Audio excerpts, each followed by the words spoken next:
చినవాడు అన్నారు ఆయన.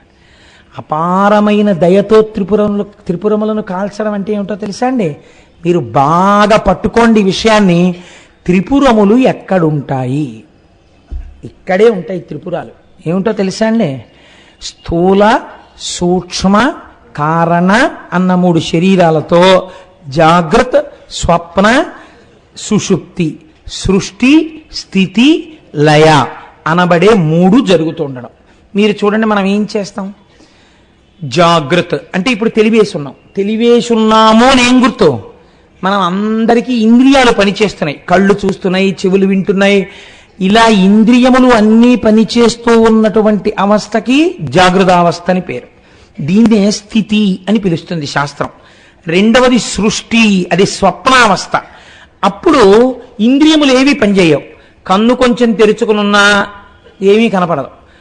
నిద్రపోతూ పురాణం వింటే లోపలికేమీ వెళ్ళదు కదండి. చెవు ఉంటుంది, కానీ ఏది స్వప్నావస్థ అంటే అప్పుడు ఈ లోకం ఉండదు. అది విచిత్రం. ఇప్పుడు మీరు చూసినవన్నీ అసత్యమైపోతాయి, ఇవేం ఉండవు. అప్పుడేమున్నాయి? అనుభూతులు ఉంటాయి. అప్పుడు కూడా అప్పుడు మనస్సు ఏదో సృష్టిస్తుంది. ఓ కాశీ పట్టణాన్ని సృష్టిస్తుంది. అందులో మీరు అభిషేకం చేసుకుంటే ఆనందం. ఒక వ్యక్తి అమాంతం కొరడా పట్టుకొచ్చి మిమ్మల్ని కొట్టేస్తున్నట్టు కలొస్తుంది. ఒళ్ళు నొప్పులు, బాధ, రక్షించేవాడెవరు అని బెంగ. ఇంతలో ఎక్కడి నుంచో దొరగారు వచ్చి, ఎందుకు కొడుతున్నావు కోటేశ్వరారిని అని అడిగేటప్పుడు కూడా పారిపోయాడు. అమ్మయ్య, దొరగారు వచ్చి రక్షించారనుకున్నాడు. తెలివి వచ్చేసి దిక్కుమాల కల ఒళ్ళంతా నిప్పులేనరా బాబు, ఏడు ఇలా కొరడాలు పెట్టి కొడుతున్నట్టు కల వచ్చిందని ఇంకా అక్కడి నుంచి ఎవడో దొరుకుతాడు తేరగా. వాడిని పట్టుకుని ఇలా కల వచ్చింది, ఏమవుతుందండి అంటే, నువ్వు బాగా వాత పైత్యములు కలిగే పదార్థాలు తిని పడుకుంటే రావేమిటి ఇలాంటి కల్లో, కాబట్టి అవమానం అని చెప్పలేక పర్వాలేదో అభిషేకం చేయించుకోండి అనాలి ఇంకా కదండి. కాబట్టి స్వప్నావస్థ యందు మనస్సు సృష్టి చేస్తుంది. లయమునందు సుషుప్తి, ఏమీ తెలియదు. మనస్సు సృష్టి కూడా ఉండవు. అన్నీ వెళ్ళిపోయి కారణమైనటువంటి శరీరంలోకి వెళ్ళిపోతాయి. ఏముంది? ఏమీ లేదు. సంతోషంగా ఉన్నారంతే. కానీ ఈ 3 కూడా 3 అవస్థలు. 80 ఏళ్ళు బతికినా, 90 ఏళ్ళు బతికినా, 60 ఏళ్ళు బతికినా, ఎన్నేళ్లు బతికినా వాడు అనుభవించేవి ఈ 3 అవస్థలే. స్థూల, సూక్ష్మ, కారణ శరీరములతో అనుభవించేటటువంటి జాగ్రత్త, స్వప్న, సుషుప్తి. 4వది ఒకటి ఉంటుంది, దాని పేరు తురీయము అంటారు. తురీయములో ఉన్నవాడు ఈ 3టికి సాక్షి. రమణ మహర్షిని ఒక ఆయన అడిగారు, మీరు నిద్రపోతారా అని అడిగారు. అడిగితే ఆయన అన్నారు, నేను నిద్రకు సాక్షి అన్నారు. అంటే ఎలా? ఈ శరీరం నిద్రపోతుంది, దీంట్లో ఉన్న ఇంద్రియాలు నిద్రపోతున్నాయి, ఈ మనస్సు ఆత్మలోకి వెళ్ళిపోయింది, మనస్సు కారణ శరీరంలోకి వెళ్ళిపోయింది, ఈ శరీరము ఇప్పుడు సుషుప్తిలో ఉంది అని సుషుప్తిలో ఉన్న శరీరాన్ని ఆయన సాక్షిగా చూస్తూ ఉండేవారు. ఇది మళ్ళీ లేచాక ఇది లేచింది అన్న ఆత్మ చైతన్యంతో సాక్షిగా ఉంటారు. అది చాలా గొప్ప స్థితి, అది అందరికీ రాదు. అటువంటి స్థితికి 4వది తురీయము అని పిలుస్తారు. ఈ తురీయము చేరడానికి ఈ 3 అవస్థలు తెలుసుకోవాలి. మనం ఈ 3 కాకుండా 4వ దానికి వెళ్ళాలి అని. ఈ 4వ దానికి వెళ్ళరు. ఈ 4వది చేరడానికి మొదట ఏది ఉండాలో తెలుసా అండి? పరమ భక్తి ముందు ఏర్పడాలి భగవంతుడి యందు. భగవంతుడి యందు భక్తి ఏర్పడితే, లేకపోతే మీకు ఎప్పుడు ఏ భావన ఉంటుంది? మాయ వలన ఇవే చాలా సుందరంగా ఉన్నాయి, ఎంత బాగున్నాయో అనుకుని ఇంద్రియాలతో లేవడం, కనపడ్డవన్నీ చూడండి, ఆవులు వెళ్ళిపోతూ ఇలా ఏదో చెట్టు కనపడితే అని తినేస్తుంది, ఆ గడ్డి తినేస్తుంది, మొక్కలు తినేస్తుంది.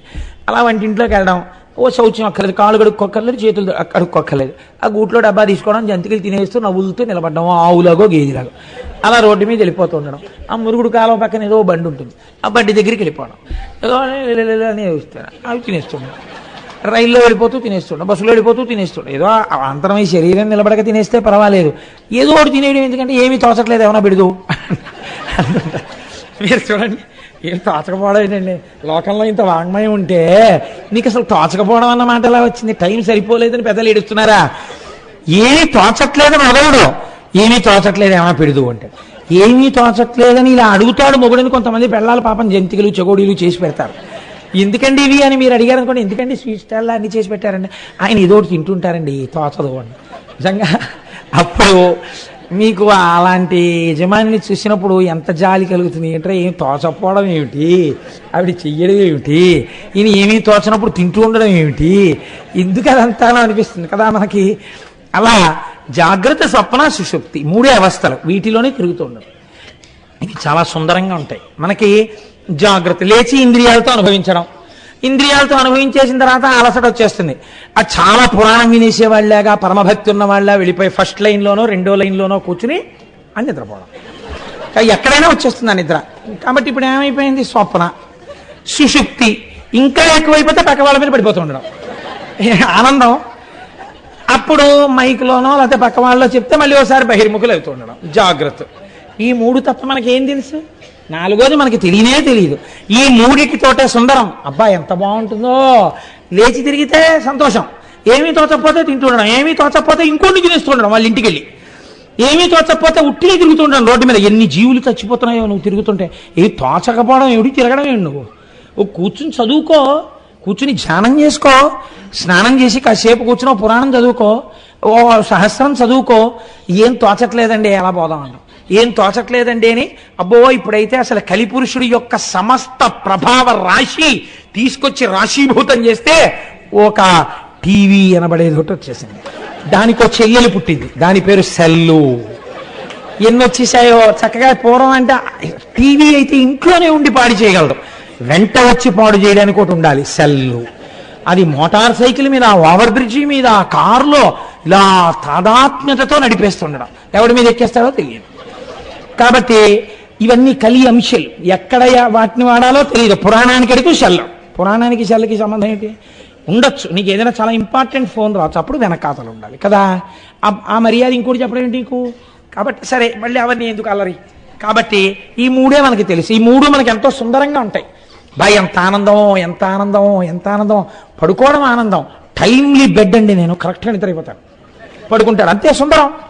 నేను బెడ్ కాఫీ తాగేయాలండి లేవగానే, సుందరం. ఎంత ఆనందమో, సంధ్యానందనం అక్కర్లేదు. కాబట్టి అది సౌందర్యం. గుర్రు పెట్టి నిద్రైపోవడం. నేను కానీ పడుకున్నానా, ఏనుగులు తొక్కినా నాకు తెలియదండి, పక్క వాళ్ళకి నిద్ర పట్టదు అంతే. రెండు పెద్ద పుల్లు పోరాడుకున్నట్టు ఉంటుంది. ఇంకా వీళ్ళు ఎందుకు నిద్రపోతారు పాపం. ఆవిడ ఏదో అలవాటు చేసుకుని 10 ఏళ్ల తర్వాత 12 ఏళ్ల తర్వాత ఆవిడకి అలవాటు వస్తుంది. ఆవిడకి ఆ చప్పులు లేకపోతే నిద్ర పట్టిన స్థితి వస్తుంది. కాబట్టి ఇప్పుడు జాగ్రత్త, స్వప్న, సుషుప్తి ఈ మూడు అవస్థల్లో సుందరంగా ఉన్నాయని తిరగడమే త్రిపుర సుందరి. అదే స్థూల సూక్ష్మ కారణ శరీరం. ఇప్పుడు ఈ మూడు కాదురా విర్రాడా, పరమకారణ శరీరం ఒకటి ఉంది భగవంతుడు. దాన్ని చెందాలి నువ్వు, దాన్ని తెలుసుకోవాలి. దాన్ని తెలుసుకోవడానికి ముందు భక్తితో పట్టుకోవాలి ఈశ్వరుడి పాదాలు. పట్టుకుంటే ఆయన బాణం వేస్తాడు. ఆ బాణం తగిలితే త్రిపురములు కూలిపోతాయి. అప్పుడు స్థూల సూక్ష్మ కారణముల మీద మమకారం లేకుండా తురీయమునందు తాను సాక్షిగా ఈ మూడింటిని చూస్తాడు. ఈ స్థితికి ఈశ్వరుడు పైకెత్తడానికి దయ ఉండాలి ఆయనకి. ఆ దయ భక్తి వలన కలుగుతుంది. కాబట్టి ఇప్పుడు త్రిపురములను ఆగ్రహంతో చంపాలా, దయతో చంపాలా? దయతో చంపాలి. కాబట్టి త్రిపురాసుర సంహారము దేని వలన జరిగినది అంటే కేవలము శంకరుని యొక్క అపారమైనటువంటి దయ వలన త్రిపురాసుర సంహారము జరిగినది. మీరు ఇది వినేటప్పుడు మీకు నేను ఒక్క విషయాన్ని విజ్ఞాపన చేస్తాను, మీరు కొంచెం జాగ్రత్తగా వినండి. మనకి శంకర భగవత్పాదులు మహానుభావుడు జగదాచార్యులు, వారు స్పృశించినటువంటి విషయం లేదు, వారు చెప్పనటువంటి విషయం లేదు. భక్తి అన్న మాటకు అసలు అర్థం ఏమిటో, భక్తికి మీకు మీరుగా న్యాయమూర్తిగా కూర్చుని మీరు భక్తిగా ఉన్నారో లేరో మీరు ఎలా చూసేసుకోవచ్చో శంకరాచార్యుల వారు ప్రబోధ సుధాకరము అని అద్భుతమైనటువంటి గ్రంథం శంకరాచార్య కృతం. అందులో ఒక శ్లోకం చెప్పారు శంకరాచార్యుల వారు. మీరు చూడండి ఎంత అందంగా ఉంటుందో. చేతశ్చంచలతాం విహాయ పురత సంధాయ కోటిద్వయం తత్రైకత్య నితేహి సర్వ విషయా సన్యత్ర చ శ్రీపతిం విశ్రాంతిర్హితమస్యః క్వనుతయోర్మధ్యే తదాలోచ్యతాం యుక్త్యావానుభవేన యత్ర పరమానందశ్చ తత్సేవ్యతాం అన్నారు. మీరు ఒక త్రాసుని తీసుకొచ్చి అలా పెట్టారనుకోండి, ఇటు తక్కెట్లోనూ ఏం లేదు, ఇటు తక్కెట్లోనూ ఏం లేదు. త్రాసు ముళ్ళు స్థిరముగా ఉంటుందా? ఉండదు. ఎందుకు ఉండదో తెలుసా అండి? కాస్త గాలి వేసింది అనుకోండి, ఈ తక్కెడి ఇలా ఉంటుంది, ఈ తక్కెడి ఇలా కిందకి వెళ్ళగానే అన్నీ స్థిరంగా ఉంటాయి, పైన ఉన్నటువంటి ముళ్ళు మాత్రం ఇలా వంగుతుంది. కాసేపటికి ఎవరో వచ్చి ఇటు పక్కన ఏదో పడేస్తారు, అందులో ఓ రుమాలో ఏదో అక్కడ పెడతాడు, లేకపోతే తెచ్చుకున్న వస్తువులు ఏదో సర్దుకుంటూ గబుక్కున అలా వాచియో ఏదో తీసి అక్కడ పెట్టాడు. ఇప్పుడు ఏమవుతుంది? ఇలా ఉరుగుతుంది. త్రాసు అని దేనికి పేరు? ఎప్పుడు ముళ్ళు ఇలా ఇలా, మీరు తూకం కదండి వెయ్యాలి, మరి తూకం వెయ్యాలి కాబట్టి ఎప్పుడు ఇలా తిరుగుతూనే ఉంటుంది. ఈ త్రాసు యొక్క ముళ్ళు తిరగకుండా ఒక పక్కకి వంగిపోయి ఉండిపోవాలంటే ముళ్ళుని ఉంచేస్తే త్రాసు యొక్క శక్తి ఉన్నట్ట ఊడిపోయినట్ట? ముళ్ళు విరిగిపోయి పక్కకు వంగిపోయింది అనుకోండి, ఇప్పుడు మీరు దాన్ని త్రాసు అని పిలుస్తారా? అందులో చూస్తే ఒప్పుకుంటారా? ఒప్పుకోరు. ఇందులో పదార్థం పడినప్పుడు ఇటువైపు బరువు ఎక్కువగా ఉన్నది అని ఇటు పక్కకి వంగిపోయి ఉండిపోయింది అనుకోండి, అప్పుడు అది త్రాసు కదండి.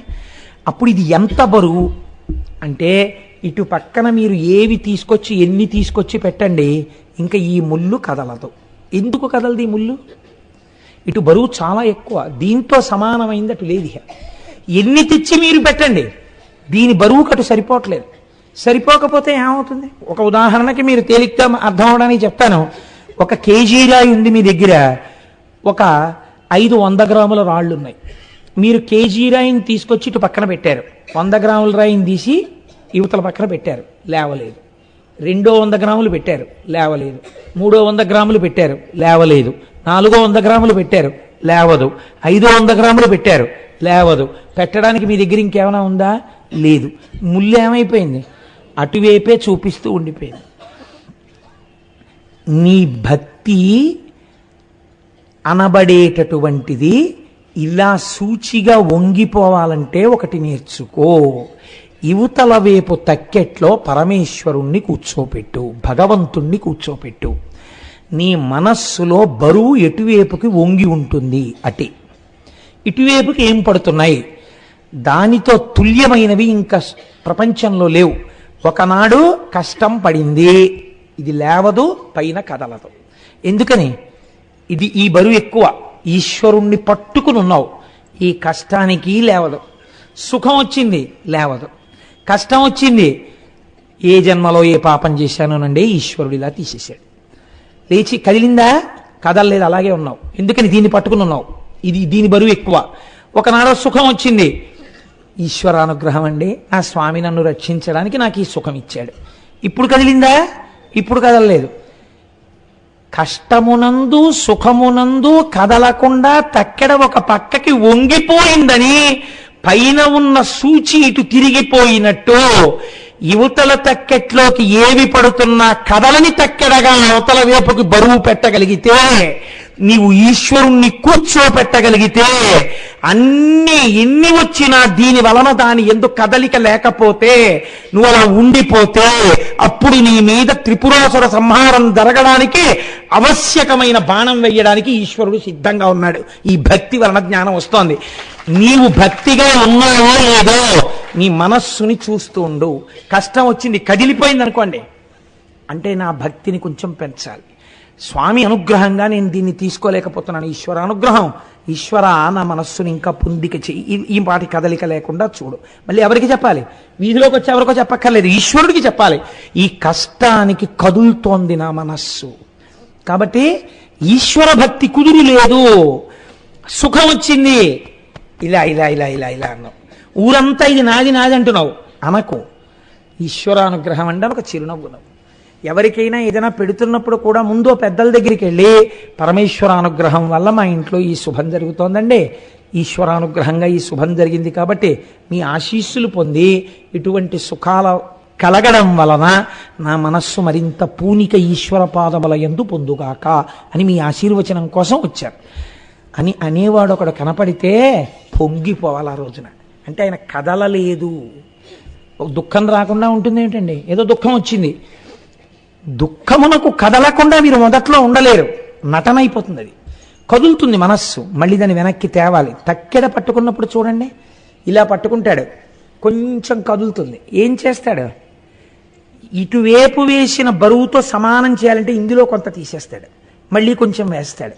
అటు ఊగి ఇటు ఊగి సమానం అయిపోతే అప్పుడు దీన్ని తీసేస్తాడు. కొలమానం ఏది? ఇదే. అలా ఊగడాన్ని అవకాశం ఇవ్వక అసలు మొదట్లో ఊగుతుంది, ఏది వేసినా ఊగుతుంటుంది. నువ్వు బాగా ఇటువైపు బరువుకి తాదాత్మ్యం పొందేస్తే అసలు ఇది కదలది. ఇటువైపు వేస్తూ ఉండడమే, తీస్తూ ఉండడమే. ఏది వేయి ఏది తీ, తక్కెడటే ఉంటుంది.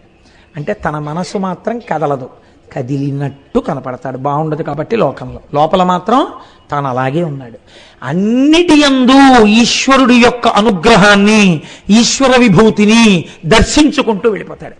అందుకే అలా దర్శించగలిగిన సమర్థత కలిగిన ధర్మము కాబట్టే సనాతన ధర్మం ఒక్కటే మృత్యు రావద్దని అడగలేదు, మృత్యు దేవత అంది. మీరు చూడండి, ఈ శరీరము జర్జరీభూతం అయిపోతుంది, వృద్ధాప్యం వచ్చేస్తుంది, ముడతలు పడిపోతుంది, ఏమి వినపడవు, ఏమి కనపడవు. ఇంకా శరీరంలో ఆ గూటి యందు ఉండాలని కోరకూడదు. ఆ శరీరంలోంచి విడిపించి కొత్త శరీరంలోకి వెళ్ళడానికి అనుగ్రహం ఇచ్చింది కాబట్టి మృత్యుని కూడా దేవతాస్వరూపంగా ఉపాసన చేసింది సనాతన ధర్మం.